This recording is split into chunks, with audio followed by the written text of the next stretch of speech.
A primary reason for America's involvement in World War II was an experience that differed between white and black soldiers. White soldiers sought to restore democracy in European countries where democratic principles had been forcefully uprooted. Black soldiers, on the other hand, sought not only the restoration of democracy for Europeans, but also for African Americans, who were not afforded the core benefits of democracy as their fellow citizens. During World War II, over 1 million black soldiers served a military and a country that felt to serve them. Oftentimes, Allied soldiers would share a meal with a German prisoner of war before they would with a fellow black soldier. Despite the animosity that black soldiers faced on the home front and overseas, they continued to put their lives at risk to protect democratic principles that were seldom extended to them. One of these brave soldiers was Sergeant Willie L. Collins, a man who transcended boundaries on and off the battlefield. Collins was born on November 26, 1922, to William and Gussie Collins. He and his parents, along with his grandmother, lived in Macon, a small rural town located in Middle Georgia. Collins had a non-traditional academic life, attending all of primary and secondary school and finishing 2 years of college, a feat that many Americans at this time had not accomplished.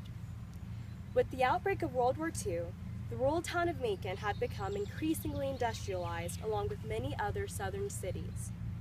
The town of Macon, a place that previously only served as a staple of Georgia's agricultural economy, became known as a major presence on the national front with producing munitions for the war effort.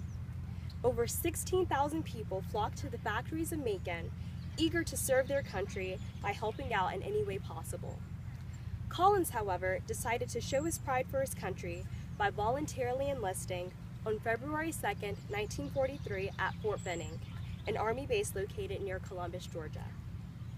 Upon his enlistment, Collins was placed in the Transportation Corps, a subdivision of the 228th Port Company. He served with this division for 16 months. His leadership qualities allowed him to quickly make his way from a private to a sergeant within a little more than a year, an accomplishment that takes years for a soldier to achieve.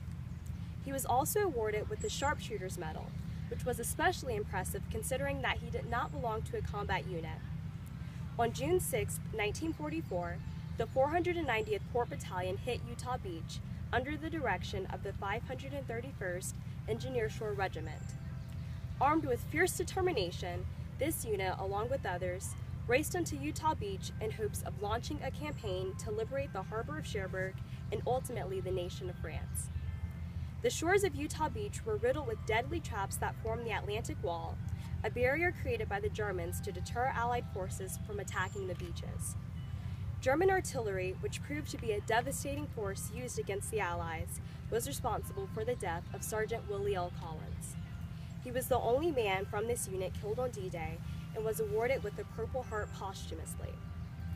Although Sergeant Collins did not live to see the accomplishments of his compatriots from the 490th Port Battalion, he would be proud to know that his men were showered with accolades, including the Croix de Guerre and the Bronze Arrowhead Awards.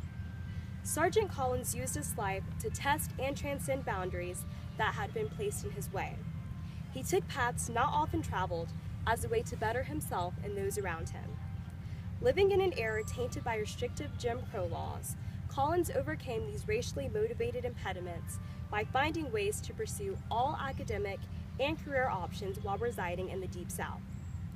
As a soldier, Collins used World War II as a tool to fight two evils that existed in the world: racism and fascism. With the ending of World War II buried over 70 years into America's history, one important reminder is to continue to teach generations to come about the valiant efforts of a group of Americans that have been affectionately dubbed as the greatest generation.